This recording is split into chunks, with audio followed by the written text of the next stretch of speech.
help those people out. Okay, and then my next question is, since you're going to be running for political office in the future, do you want to announce it right here? I'll stick to coaching.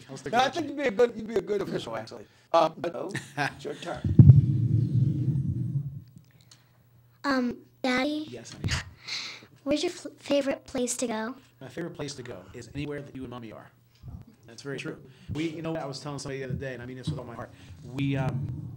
Like for example, an ordinary summer day for us is me cooking out. I bought a little tent for the backyard. Me cooking out, us eating backyard, then going to the Station Square and walking around the river and going to the fountains and watching her get wet. And as long as they're around, that's the way I was with my mom and dad. As long as my parents were around, I was okay. As long as my girl, my wife, I do a lot of traveling, obviously, and I don't like to travel without them. It's work when I'm not with them. When I'm with them, I don't care where I'm at. So anywhere I'm with them, anywhere I'm with you, Mommy, I don't care. Do you like that answer? Yeah. Me too. Okay, now, you're not done yet. You have a little bit more work to do, okay?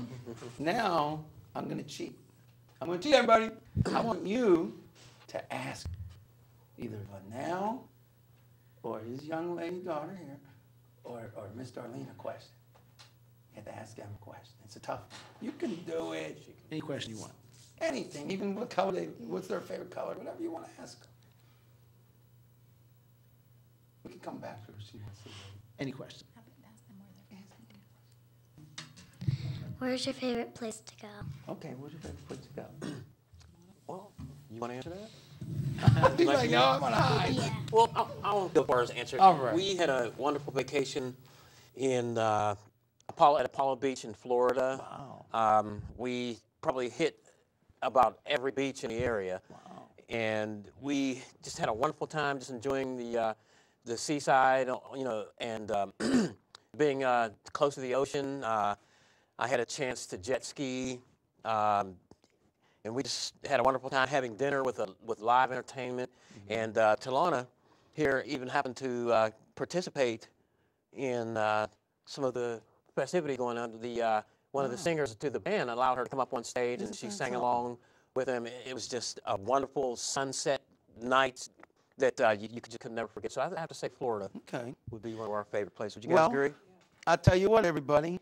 This is the time in this show that we normally would be taking calls in about 10 minutes.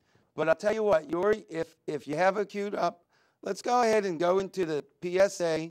When we come back, America and the world, even though I don't say it right, get ready to call in and ask us questions. Every single person here is allowed to be asked a question. But I got to give you a little heads up, a big heads up, actually. When we come back, and if there aren't calls right away, I'm going into the audience. Well, I'm going to stay here, but I'm going to attack the audience and have them answer questions or ask questions. But right now, we're going to the PSA. Before we do, warning. Any smokers out there, get ready to quit smoking, or I'm going to turn into my mean voice and back to scare the devil. Now, PSA, hopefully. Take it away, Yori. Hi, everybody. I'm Al Torcaso, also known as Actor AJ on the internet. And of course, all of you know, if you go to www.humanitymatters.org, that's my own personal website, and there's a lot to offer there. Best part of it all, it's all free. Now, to my viewers that's been with me for the last 3 to 4 years, I know you've seen me do PSAs on smoking, you've seen me do PSAs on driving safely, and you have seen me do PSAs on wearing your seatbelts and other things about helping each other and maybe teaching somebody how to read by taking them to the library, right? Well, this is 2008. As a matter of fact, it's January 8th, 2008, roughly about 1:05 a.m. And later today, I will be doing my show. When you see this, I will be in the process of probably being somewhere in the show anywhere between the 5-minute mark and the 35-minute mark. So I'm actually live right now talking to you, January 8th, 2008. And, I thought about what am I going to do for a public service announcement? And do I really want to do a repeat with the smoking, the seatbelts, or helping your family out, or helping someone out? And I said, yes, I do. As a matter of fact, I do. I want to be a repeat. I want to be a rerun. But, at the same time, 100% new. So, I came up with a plan. You see, this is the start of a brand new year. Now, I'm going to throw a challenge at you. Those of you that watch me, know I'm all about challenges. You see, audience, everyone that knows me, personally or otherwise, I'm going to put a lot of pressure on you now and always. Why? Why would I do that? Who do I think I am? I'm putting the pressure on you to improve your life and thus help me to improve my life. That's right. I'm putting the hammer down. And I'm going to go after the smoking thing again. But don't turn off this PSA and don't get this way, because you're going to like this. You see, here's the deal. You are a survivor. If you live more than 20 years in economic success or economic stress, you are a survivor. That means that you, who smoked since the day you started, maybe that was 20, 30, 40, 50 years ago, depending on your age, you're a survivor. But for whatever reason, you've decided you don't want to quit, or you can't quit. Now, people might think I'm only picking on smokers. No. As a matter of fact, I want everybody to wear their seatbelt all the time to save their life. And I'm not going to quit on my PSAs. But here's the thing. You're tough. You're very tough. And you're a survivor. So now, you got to prove to yourself you're tough. So here's what I want you to do. This is January 8th, 2008. I want you to quit smoking completely, and hopefully forever, by January the 8th, 2009. Yes, a whole year. But you think that maybe sound like an easy plan, right? It is an easy plan. But how do I get you from smoking to non-smoking? How do you get you? Simple. My mom smoked, and my dad, Albert G., who hopefully is in the audience today, smoked 80 cigarettes a day for 49 years. 80 cigarettes a day. Okay, man, but who cares? I'm leaving it in. 80 cigarettes a day. Give you an idea what we're talking about. My mom smoked roughly 470 cigarettes a week. Don't fall on the ground. 470 cigarettes a week for 49 years, as did Mr. Albert, when you add up the cigarettes. So, how does someone go from 470 cigarettes in a week to nothing? And if they can stop that at 470 cigarettes a week, think about you. Think about how much you smoke a week. Probably less than 300, right? Probably, hopefully, less than 200. Think about how much easier it is. But you know what? Hey, that's still not good enough.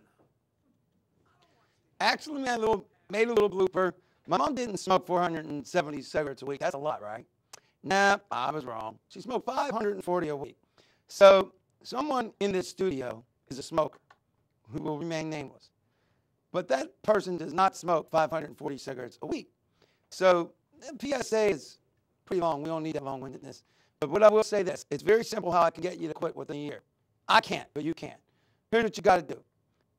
Grab yourself a piece of paper and bring it with you every day. Now, here's the deal. Let's say, hypothetically, you smoked 365 cigarettes a day. Obviously, you didn't. But let's just hypothetically say every day you smoked a year's worth of cigarettes.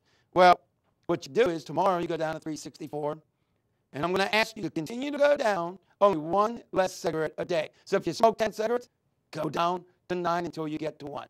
Now, I'm very deep, and I'm going to tell it straight. When you get to the last 3 or 4 cigarettes, it gets real tough. So you know what I want you to do? I want you to remember you have a family. You have people that love you. You hopefully love yourself. The next time when you get down to those next few cigarettes, you feel like smoking, do a couple things. First of all, rationalize. Well, I'll be shortening my life a little bit. And if I don't smoke this, I put this money in my pocket, save it to take my wife out, or maybe get something for my child, or maybe save some money for their education, or maybe, just save it for a vacation. Because the deal is, when you quit smoking, money is going to be coming into your possession. And if you smoke a lot of cigarettes, we're looking at $5 a pack or close to it. So I'm not asking you to quit cold turkey. I don't want you getting on some goofy patches or something. What I want you to do is very simple. Get yourself an notebook and just smoke one less a day. If you can't do that, then you are not the tough person you thought you were. So I say you can do it. And with that, I'm going to shut my teeth to that respect. I'm going to ask Linnell to say something, and then hopefully we have some calls. It doesn't look like it, but you know what? That would probably be because I forgot to say the number. So here we go. Everybody start calling in. It's 412-231-2288. What is it, Linnell? It's 412-231-2288. What is it? The young lady said. What is the number? 231-2288. There we go. Now everybody knows. So Linnell, I asked Claudio before we left, does he think the government's doing all they can to help families? What's the Linnell thing? Well, don't worry about it. I don't think that the government is doing enough. You know, I kind of agree, to a high level respect with Claudio, because they could do a lot more for the basic family, which is the lowest form of government that we have in our society. Most people probably don't think of it that way, but it is the lowest form of government that we have, and we try to, the government has to operate as though it was a family. So I want to do as much for myself so that I can do as much as I can for my own family. That's right. Baby needs shoes. Dinner needs to be put on the table. Those things in general are just basic needs, and basically, so I have to say that as far as spending goes with our government, they could spend a lot more wisely than they have been. Okay. And that's basically my outlook to it, and I kind of agree with Claudio. All right, well, guess what? We got a